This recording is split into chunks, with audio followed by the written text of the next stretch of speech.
Ами, добър ден в първото ми видео ever.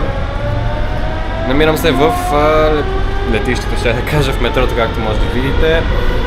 И отивам на летището за един изключително спонтанен трип в една изключително хубава държава. Как ще запазя в тайна все още. И да, след малко ще видите с кой пътувам и къде отивам.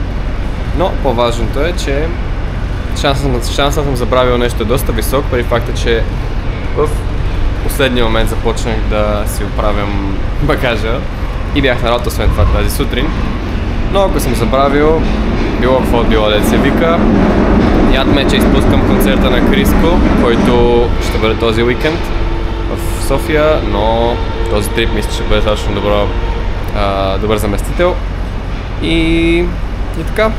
Добър ден!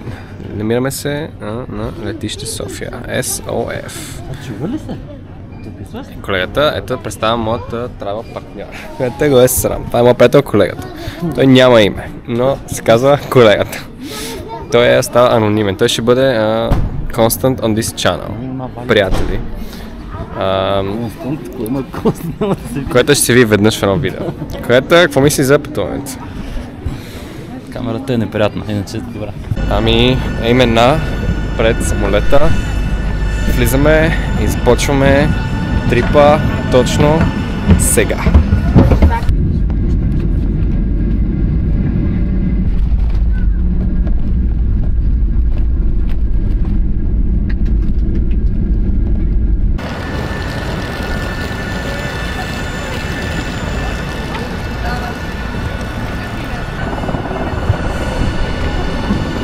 Ето го, колегата, ето го, добре дошъл. Viva l'Italia! Ами, добре дошли в централно Наполи, където вайба е доста скандален като цяло. Ето това е гледката. Доста тесни улици, няма много слънце, като малко товар, но важното слънчевите чела са на лице, че вайба е пълен. Магнити и всякакви простоти тук се продават. И отиваме да дадем пица слаш паста, все пак Италия, нали? Така че да, ще видим докъде ще стигнем, но stay tuned, това още една готина уличка е тук, тясна такава. И така, да, малко е скандалче на тази улица, където ходим в момента, въобще мога да минат коли. Преди факт, че е широка за половин кола в България, но все пак. Нещо да кажете, сър? Колегата избра no comment вариант. До скоро. В Наполи, в център на Наполи. Някаква готина улица, тук има продажба на книги. Доста интересно, за 2 евро всяка. Така че реших да ще ми разпреем да ги разгледаме. Доста интересни неща. Даже колегата си купи нещо, не знам какво си е купил, така че не мога да кажа. Колега, какво си купи? Колегата няма да спомена какво си е купил, но да, може да... Ето, това е купеното нещо. Някаква книга за Емилио Салгари. И да, има доста интересни неща, които висят от въздуха на пицата, но ми харесват. И сега отиваме към Квартиери Спаньоли, което е може би най-айконик мястото в Наполи, след стадиона на, разбира се, на футболния отбор. Това е много готино, виж. Доста вайб. Марвел, екс-Марвел на италиански. Гранде конкурсо in America con Play Press. Не, играта Марадона, бе. Няма нещо, което да не е с Мириди. Тук се намираме по стъпалата към Ада. По-конкретно отиваме към мюрала на Марадона. Топ хайлайт за града. Покрай нас карат някакви рандъм скутърчета, много с полска регистрация, което е доста интересно. Не знам защо. Ще проуча за вас, драги зрители, ако не ме сгазват в този момент. Ето може да видите как се писата. Това е улицата. Това са скандалните господа. И така, качваме се нагоре, бавно, но славно. И сега ще видим мюрала. И ето вече сме на самият мюрал. Ето го Диего Армандо Марадона, зад мен. Един от най-великите играчи в историята на спорта, когато там се товари нещо, защо говоря на камерата, но такъв е живота. Да. Често казвам си го представяха малко по-голям, може би, самия мюрал, тук нещо друго сме намерили. Ларго Диего Армандо Марадона, самият Диего. Благодарение на който България става четвърта в света, така че респект for Диего. Както казваме, ето го там горе. И така. Намираме се на Неаполската витушка. Ето така изглежда тя. Доста е вайб, реално. Но аз мисля, че изглежда по-добре нашата витушка, отколкото това. Но въпреки това е доста готино. Квартира Спаньоли, който, както казах, хайлайта на този град се намира ето там. В тези малки улички ето там. Ние бяхме там горе реално на монумента на Марадона, който вече ви показах, уважаеми много зрители. Двама максимум, може би аз и ти сме тези двама. Но да, сега отиваме към официалния магазин на Неапол, на Наполи футболния клуб, за да може която да си купи някаква тенисчица, предполагам. Шалче. Аз пък искам да се похваля с моята 1 еврова покупка, която е ето този гениален стикер на Диего Армандо Марадона. И след това ще чилнем. Днеска май ще окараме по-чил. Ето го морето, но това е първото виждане на морето тази година за мен. Браво на което добро включване. Което накрая се съгласи да участва в моя влог, Respectful, защото сега ще направим пак опенинг на футболисти, което предполагам не засяга нито един от вас, но все пак нека да видим. Calciatori, серия 24-25, Панини, вечна класа. Close-up angle, момента на истината. О, принтер. Това са женските, брат! Това са на жените, брат! Окей, брат. Та много силна. Whatever. Как ще става на жен? Може да ги сменим. Да с го отворим. Чакай. Ето това е отворено. Това пише, брат, Calciatrici, брат. Аз видях Calciatrici, ма си викам това. Верно ли видя, брат? Да. Що не казах го пак? Кяра Бечара. Бегацио, да. Тя е някаква звездата. Респект for her. Втори опенинг. Остана принтер. Какъвто отбор. Окей, whatever. Чезена. Милан, респект. Която да бе.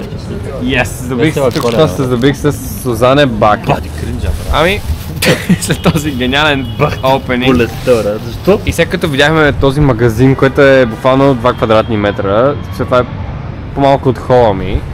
Уинтер сега, брат. Има Уинтер след не, даже не е Уинтер вече. Да, разочаровани сме като цяло. От маркетинга на Наполи, футболния клуб е кенсъл. Ние не знаем за друг стадион, където в Европа да не мотиш на тур в FFS, да запазим все пак Kids Friendly канала. И сега отиваме, след малко така станем от тук, отиваме на море. Добър ден, намираме се на... Добър ден, то тъмно като... Добър вечер, добре. Намираме се на централния корт Филип Шатрие. Ние наблюдаваме сервис гейм на Рафа Надал, ето. Която е ето, който е моят най-голям хейтър в живота. Който се крие, знае, че камера, че го използва. Respect for me. Влизаме в метрото на Наплес. Binary, non-binary по-скоро. Намираме се в метрото на Неапол и ще тестваме дали е по-удобно софийското метро. Stay tuned for the results. Не изглежда за момента наистина впечатляващо. Изключително чисто за разлика от самия град. А трябва да си купим билет, да. Няма да е лошо. Every 50. Както видите.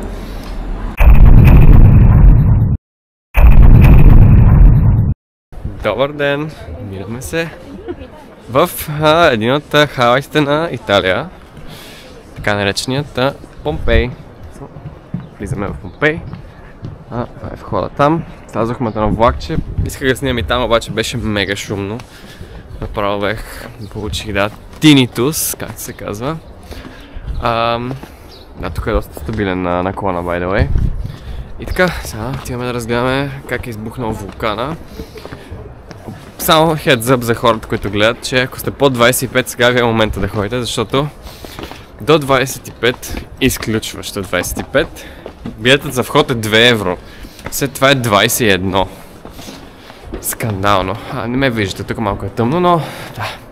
Съвет, отивайте, а после ще ви кажа дали си струва.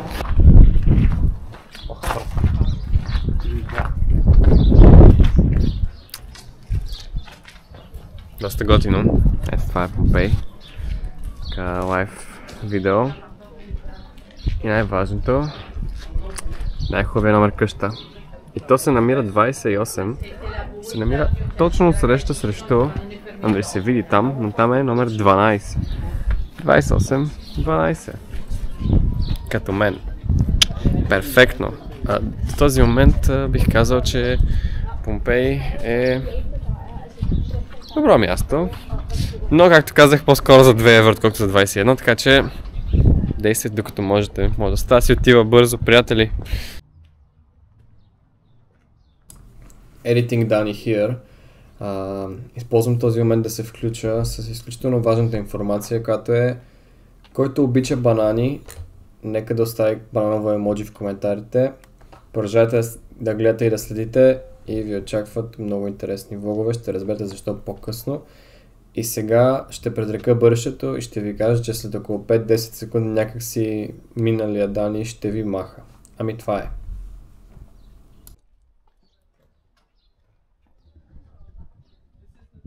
Сега ще демонстрирам, уважаеми приятели, actually забавна история, какво се случи. Едно момиче беше си спуснало телефона. Зад е такава преграда, ама очевидно не толкова ниска. Някъде е там, примерно. И ме помолиха с моят стик да взема на телефона, направиха така някакво такова. Е така движение, за да мога да го взема. И да, камерата в момента е наобратно, разбира се, но да, беше интересно, защото сега ако съм си надрал камерата, тя е виновна. Така че ако има low quality тук на този момент, търсете вина към това момиче, което аз просто исках да бъда добър самарянин и да помогна, защото тук се намираме в място, където хората са си помагали, исторически са били заедно и така нататък и да. Anyway, помогнах, сега ще им какво ще стане. Тук ще е красиво, ето още малко гледки. Която какво би казал? Която нямам мнение за Помпей, мисля, че това говори достатъчно. Ето, това ще е готино място. И аз го познах при това. Влязохме, по-рано гледахме тези тунели, сега ще ви покажа. Тези тунели тук, от които операторите се едно влизат на арената. Ето тук в дясно. Ето това нещо му видяхме в хора от другата страна, отгоре, над там, където се влиза. И аз казах на колета, че най-вероятно това води към арената, но отгоре въобще не даваше такъв вайб. И той каза, че не е вярно. Сега влязохме в самата арена от този вход. Аз бях някакво... Yes, бил съм прав. Let's go! Да, тук е супер голямо.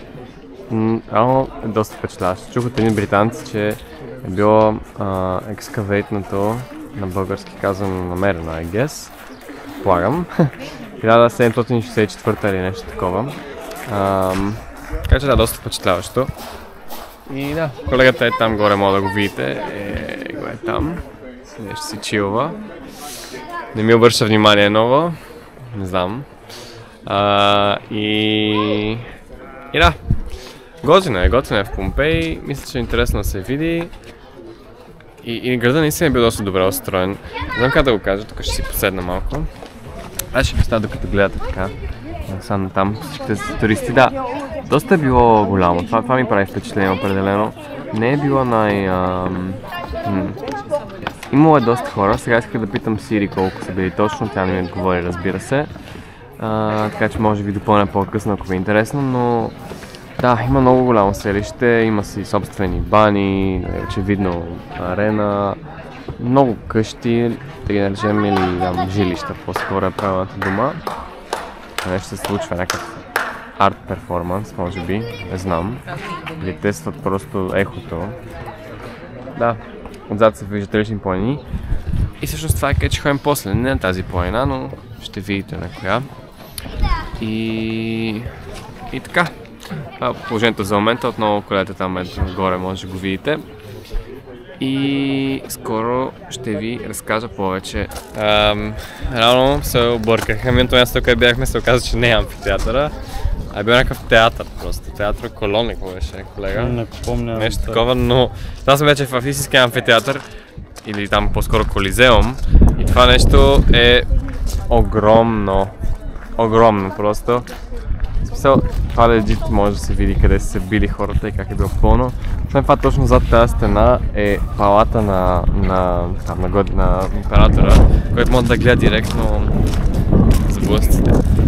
Видяхме, че в Помпей са живяли между 10 и 20 хиляди човека в пика на градчето, което за тогавашното време, както колегата каза, е бил actually мегаполис. Така че да, представям си, няма да ми било много готино, като избухнал вулкана, но селя ви, както се казва, или la dolce vita на този език. И така, има разлика, да, доста е голяма, но няма значение. Така, това е за момента, да си направим селфи. Ама селфи, да. Когато няма батерия. Ретард. Няма батерия ли? Видиш какво пише. Не, че телефон не иска. Така се А как се обръща, приятел? Просто въртиш камерата. Няма две камери. А, така? Просто неудобно. Не върт покупка. Като може да наредва така глупака, ама не е културен, не знае. Вау. Се старна в някакъв на компютъра на Даниел, брат. Така наобратно има нещо си.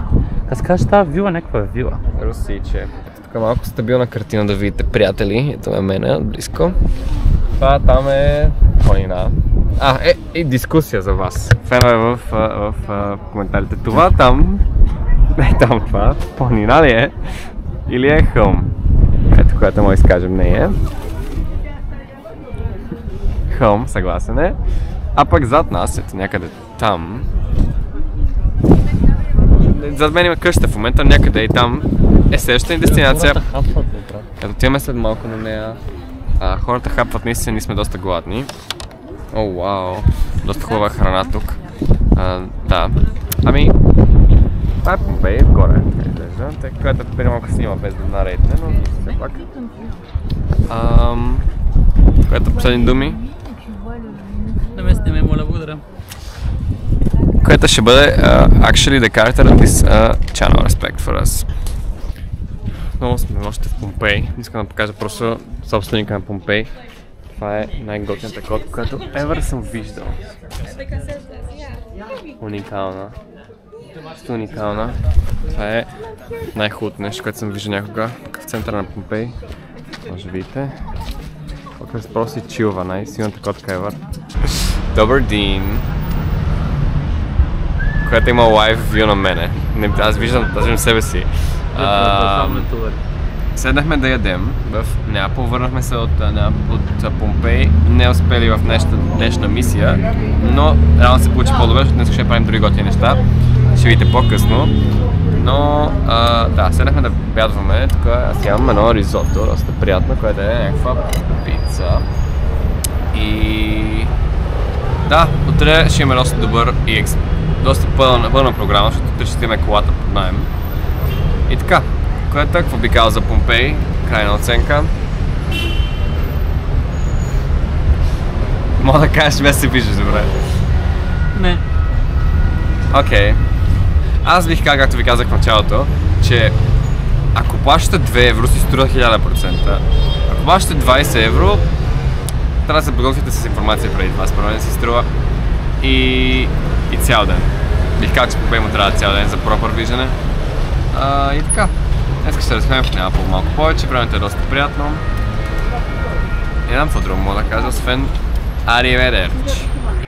Ето с тази гледка ви посрещам в ден 3 от нашето малко пътешествие в Южна Италия. Ето ме и мен. Намираме се в... Както може да си представяте къде се намираме, ще го оставя даже след малко да ви го покажа като стигна догоре. Но да, доста е красив Неапол отгоре и прави впечатление колко е голям. Наистина е огромен, има супер широка метрополитен част, не ерия.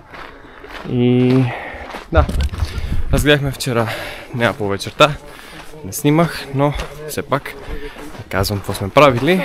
Сега днес си взехме нашата колица под наем и идваме тук, както казах, чуйте след малко кое е това място. И така, този ден започва силно, малко физическо натоварване. Този хайк, така изглежда, с морето долу, уникално. И след това отиваме към още по-хубави места, но за това малко по-късно. Ами, обещах да ви кажа къде се намираме и ви показвам. Това е мястото, което да обясня какво е това. Това е вулканът Везуви. Така е, даже там ето мовите малко пара. Доста интересно. А пък зад нас е следващата и дестинация. Там ще видите малко по-късно видеото. Но... да. Везуви реално е доста готино. С мен се струва повече от Помпей. Въпреки че двете се допълват. Повече от Помпей, да, съгласен. Да, но и е по-ефтино освен това, но... Как ще по-ефтино? 20 евро не излиза. Да, може същата цена, но поне се разходиш малко в природата. Днес не е много хубаво времето, малко ето, вижте небето, но въпреки това е доста вайб. Да, това е от тук реално, ще се разходим надолу, ще вземем колата и така. Ще използвам този момент да ви кажа, уважаеми сабскрайбъри, че това е момента, в който защо трябва да сабскрайбнете към моя канал. Защото сега това видео сигурно ще бъде ужасно и аз сигурно си правя лоша реклама, обаче след един месец, колеги, сабскрайбъри, извиняйте, аз ще бъдете някакъв име ще ви измисля, Дани Генг, примерно. Нещо добро ще бъде. Даниеле. Това ще бъде блърно. Така, след един месец, уважаеми сабскрайбъри, ще замина за Южна Америка и там ще качвам със сигурност уикли влогове, какво правя и как съм жив, надявам се. Ето вижте парата, тук в момента е доста добър. Доста сериозно. Така че да, ще се науча как да едитвам, обещавам, ще се науча какво да разказвам и какво да показвам. Няма да го има там този досаден човек, там. Но въпреки това той ще бъде един от главните сабскрайбъри на канала и ще мога да коментирате заедно с него в коментарите. И така, това е от нас, от Везуви.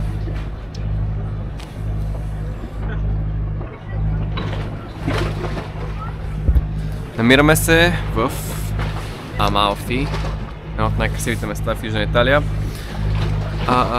При факта, че е 1 март, не е за море, но все пак красотата на това прекрасно Средиземно море продължава да е все толкова истинска. Тук виждаме една лодка, която се връща от не знам къде, но ето го и самото село, което ви разказвам. Супер красиво е и е наистина уникално.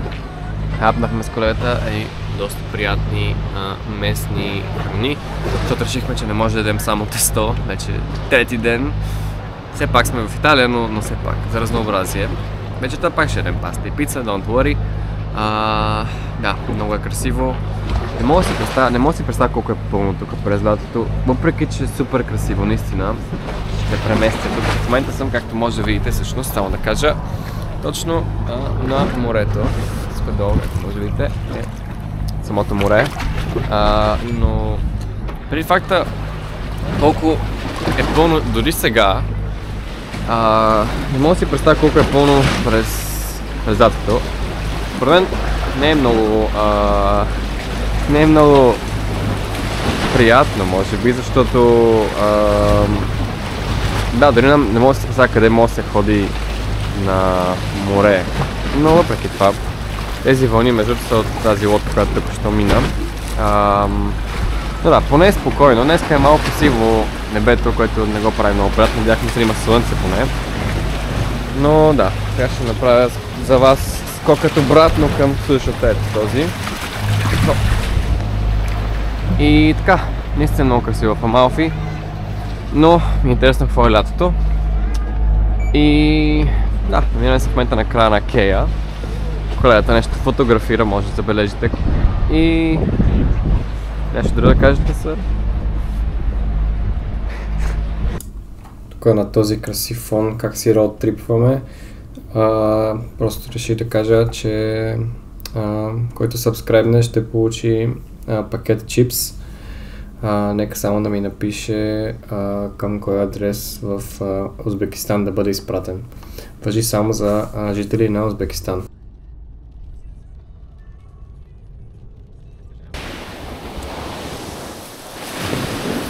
Първото ми включване с тази година от море. Докоснах морето.